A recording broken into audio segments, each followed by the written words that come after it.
ഈ പോപ്പുലർ ഫണ്ടിന്റെ നിരോധനത്തിന് പിന്നാലെ എല്ലാവരും ചോദിച്ചതാണ് എന്തുകൊണ്ട് SDP നിരോധിക്കുന്നില്ല എന്ന്. പക്ഷെ അതൊരു രാഷ്ട്രീയ പാർട്ടിയാണ്. തെരഞ്ഞെടുപ്പ് കമ്മീഷനുമായി എല്ലാം ചില ഇടപെടലിന്റെ പശ്ചാത്തലത്തിൽ മാത്രമേ അവരെ നിരോധിക്കാൻ കഴിയുള്ളൂ. ഇപ്പോൾ എന്തായാലും അത്തരം നീക്കത്തിലേക്കാണോ EDയുടെ നീക്കമെന്ന് നാം സംശയിക്കേണ്ടിയിരിക്കുന്നു. ED ഈ SDP സാമ്പത്തിക ക്രമക്കേടുമായി ബന്ധപ്പെട്ട് തെരഞ്ഞെടുപ്പ് കമ്മീഷന് ഒരു ലെറ്റർ എഴുതിയിരിക്കുകയാണല്ലോ. അതെ, അതായത് ഒരു രാഷ്ട്രീയ പാർട്ടിയെ ഇന്ത്യയിൽ നിരോധിച്ച ചരിത്രം അങ്ങനെ ഇല്ല. പൊതുവെ രാഷ്ട്രീയ പാർട്ടികളുടെ പ്രവർത്തന സ്വാതന്ത്ര്യത്തിൽ സർക്കാരുകൾ അങ്ങനെ കൈകടത്താറില്ല. അടിയന്തരാവസ്ഥ കാലത്തൊക്കെ ചില അപവാദങ്ങൾ ഉണ്ടായിട്ടുണ്ടെങ്കിലും പൊതുവെ നമ്മൾ ഈ രാഷ്ട്രീയ പാർട്ടികളെ അങ്ങനെ നിരോധിക്കുക, അവരുടെ പ്രവർത്തനം തടസ്സപ്പെടുത്തുക, അങ്ങനെയൊക്കെയുള്ള കാര്യങ്ങൾ അങ്ങനെ പൊതുവെ ഇന്ത്യയിൽ നടന്നിട്ടില്ല. ഇപ്പം നമുക്കറിയാം PDP കോയമ്പത്തൂർ ബോംബ് സ്ഫോടന കേസിൽ PDP നേതാവായിട്ടുള്ള അബ്ദുൾ നാസർ മദനി ജയിലിലായെങ്കിലും PDPയെ നിരോധിച്ചില്ല. PDP എപ്പോഴും പ്രവർത്തിച്ചുകൊണ്ടിരുന്നു. PDP ഇലക്ഷനിലൊക്കെ അവരുടേതായ നിലപാടുകൾ സ്വീകരിച്ചിരുന്നു. അതൊക്കെ അങ്ങനെ നടന്നുള്ളൂ. പക്ഷെ ഇപ്പോൾ ഇവിടെ ED NIA ഒക്കെ വളരെ ഗൗരവത്തിൽ ഈ വിഷയം എടുത്തിരിക്കുകയാണ്. അതിൻ്റെ പ്രധാന കാരണമെന്ന് പറഞ്ഞാൽ വൻതോതിൽ കാലാകാലങ്ങളായിട്ട് SDPIക്ക് ഈ പറയുന്നത് പോലെ പോപ്പുലർ ഫ്രണ്ടിന് ഒക്കെ പണം വന്നുകൊണ്ടിരിക്കുകയാണ്.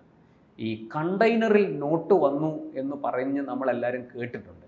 അത് സത്യമാണോ കള്ളമാണോ എന്ന് പോലും നിർണ്ണയിക്കാൻ പറ്റാത്ത തരത്തിൽ അതിനെക്കുറിച്ചുള്ള വാർത്തകൾ പ്രചരിച്ചിരുന്നു. പക്ഷെ നമുക്കറിയാം, നമ്മുടെ തന്നെ മുഖ്യധാരാ മാധ്യമങ്ങളൊക്കെ ആ വാർത്ത സംപ്രേഷണം ചെയ്യുകയും ചെയ്തു. അതിൻ്റെ ആഴങ്ങളിലേക്ക് പോയി അതിൻ്റെ രഹസ്യങ്ങൾ വെളിപ്പെട്ടിരുന്നില്ല. അത് അന്വേഷണ ഏജൻസികൾ പല കാര്യങ്ങളും പുറത്തുവിടാതെ രഹസ്യമായിട്ട് അന്വേഷിച്ച് മുന്നോട്ട് കൊണ്ടുപോയി.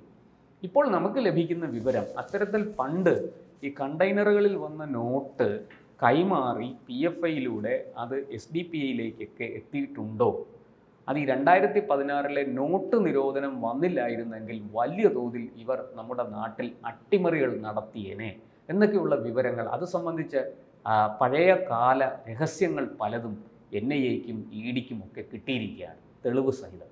അതാണ് ഇപ്പോൾ അവർ ഈ തെരഞ്ഞെടുപ്പ് കമ്മീഷന് വളരെ ശക്തമായ ഭാഷയിൽ അതിൻ്റെ കാര്യങ്ങൾ വിവരിച്ചുകൊണ്ട് സൂചനകൾ നൽകിക്കൊണ്ട് കത്തയച്ചിരിക്കുന്നത്.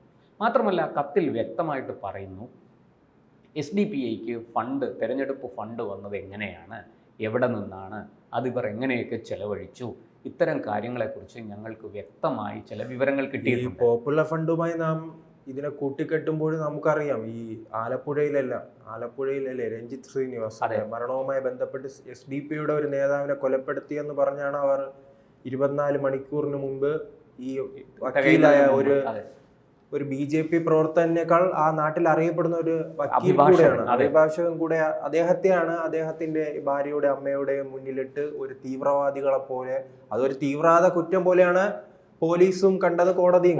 അതുകൊണ്ടാണല്ലോ 15 പേർക്ക് വധശിക്ഷ ഉൾപ്പെടെ വിധിച്ചിരിക്കുന്നത്. അപ്പോൾ അത് എന്തായാലും കേന്ദ്ര സർക്കാരിൽ ഇത് വളരെ ജാഗ്രതയോട് കൂടെ തന്നെ മുന്നോട്ട് പോകണമല്ലേ? അതെ, തീർച്ചയായിട്ടും. അത് നമ്മളെ വിചാരം, ഈ പോപ്പുലർ ഫ്രണ്ടിനെ നിരോധിച്ചു കഴിഞ്ഞപ്പോൾ ഇതവിടെ നിന്നു എന്നൊക്കെയാണ് പലരും ഇവിടെ പാടി നടന്നത്. നമ്മുടെ തന്നെ ചില മാധ്യമങ്ങളൊക്കെ പറഞ്ഞു, ഓ കണ്ടില്ലേ, പോപ്പുലർ ഫ്രണ്ടിനെ നിരോധിച്ചതോടുകൂടി കേന്ദ്ര സർക്കാരിന് പിന്നെ അനക്കമൊന്നുമില്ല എന്ന് പറഞ്ഞു. പക്ഷേ നമുക്ക് തെറ്റിദ്ധരിച്ചതാണ്. കേന്ദ്ര സർക്കാരിലെ ഈ NIAയും EDയും ഒക്കെ വളരെ കൃത്യമായിട്ട് ഇവരെ പിന്തുടരുന്നുണ്ടായിരുന്നു. അത് അവരും അറിഞ്ഞില്ല, ഇവിടുത്തെ മാധ്യമങ്ങളും അറിഞ്ഞില്ല. അല്ലേ, ഈ NIA പിന്തുടരുമ്പോഴും നമ്മുടെ നാട്ടിലെ UDF LDFും പിന്തുടരുന്നുണ്ട് വോട്ടിന് വേണ്ടി. അതെ, വോട്ടിന് വേണ്ടി പിന്തുടരുന്നുണ്ടായിരുന്നു. ഉപതെരഞ്ഞെടുപ്പിൽ കണ്ടതാണല്ലോ. അതെ അതെ, തീർച്ചയായിട്ടും. പക്ഷേ NIA വളരെ കൃത്യമായിട്ട് ഈ വിധ്വംസക പ്രവർത്തനങ്ങൾ അവസാനിപ്പിക്കാൻ വേണ്ടി തന്നെയാണ് NIAയും EDയും ഒക്കെ ഇവരെ പിന്തുടരുന്നത്. ഇപ്പോൾ അത് വളരെ കൃത്യമായിട്ട് ഇവർ പല രൂപത്തിലും ഭാവത്തിലും വേഷം മാറി പല രീതിയിൽ ഇപ്പോഴും അവർ പല മേഖലകളിലും പ്രവർത്തിക്കുന്നുണ്ട്. അതിനെക്കുറിച്ചുള്ള പല വിവരങ്ങളും പുറത്തു വന്നുകൊണ്ടിരിക്കുന്നു. പല സംഘടനകളും നിരീക്ഷണത്തിലാണ്. വളരെ കൃത്യമായിട്ട് ചില തൊഴിലാളി സംഘടനകൾ പോലും നിരീക്ഷണത്തിലാണ് ചില പ്രത്യേക മേഖലകളിൽ. അങ്ങനെയെല്ലാം പറയുമ്പോഴും ഇവരെ കരുത്ത്, ഈ ഇടക്കാലത്ത് തന്നെ MK ഫൈസിയുടെ അറസ്റ്റുമായി ബന്ധപ്പെട്ട് നമ്മുടെ പല കവലകളിലും ഇവർ പ്രസംഗിക്കുന്ന കേൾക്കും. ഇവർ നേരിട്ട് തന്നെ വെല്ലുവിളിക്കുന്നത് നരേന്ദ്രമോദി, അമിത്ഷായെ. പക്ഷെ ഇവർക്ക് തന്നെ ഉറപ്പില്ല, ചിലപ്പോൾ ഈ പ്രസംഗം കഴിഞ്ഞ് വീട്ടിലെത്താൻ കഴിയുമോ എന്ന് ഉറപ്പില്ല. അവിടെ NIA അവിടെ കാത്തിരിപ്പുണ്ടാവും. ബീഹാറിലേക്കുള്ള യാത്രയിൽ. അല്ല, നമ്മളിത് മനസ്സിലാക്കേണ്ടത് 93 മുതൽ അവർ ഇവിടെ പ്രവർത്തിക്കുന്നുണ്ട്. 1993 മുതൽ. അന്ന് ഇതിൻ്റെ പേര് NDF എന്നായിരുന്നു. അന്ന് കേരളത്തിൽ NDF, തമിഴ്നാട്ടിൽ മറ്റൊരു പേരിൽ, കർണാടകത്തിൽ വേറൊരു പേരിലൊക്കെയാണ് അവർ പ്രവർത്തിച്ചിരുന്നത്. പിന്നീട് അത് ഏതാണ്ട് ഈ 2006, 2007, 2008 ആ കാലത്തൊക്കെയാണ് ഇവർ ഈ പോപ്പുലർ ഫ്രണ്ടായി മാറുന്നത്.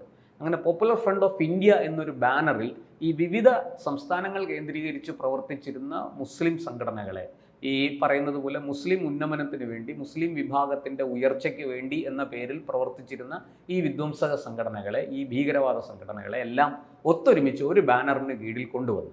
നമ്മൾ ആലോചിക്കണം, 93 മുതൽ കേരളത്തിലടക്കം പ്രവർത്തിച്ച അവർക്ക് എന്തുമാത്രം പണം സമാഹരിക്കാൻ സാധിച്ചിട്ടുണ്ട്, എന്തുമാത്രം ഈ പറയുന്നത് പോലെ പല കുഴപ്പങ്ങളും അവർ ഉണ്ടാക്കിയിട്ടുണ്ട്. ചില ജുവലറി കൊള്ളക്കേസുകളിൽ, സ്വർണ്ണക്കടകൾ കൊള്ളയടിച്ച കേസുകൾ, അതുപോലെ തന്നെ പല രീതിയിൽ സ്വർണം പുറത്ത് വിദേശത്തു നിന്ന് ഇവിടേക്ക് കൊണ്ടുവരുന്നത്, കള്ളക്കടത്തിലൂടെ കൊണ്ടുവരുന്നത്, മയക്കുമരുന്ന് എത്തിക്കുന്നത്, ഈ പാലാ ബിഷപ്പൊക്കെ പറഞ്ഞ നാർക്കോട്ടിക് ജിഹാദൊന്നും വെറുതെ അല്ല.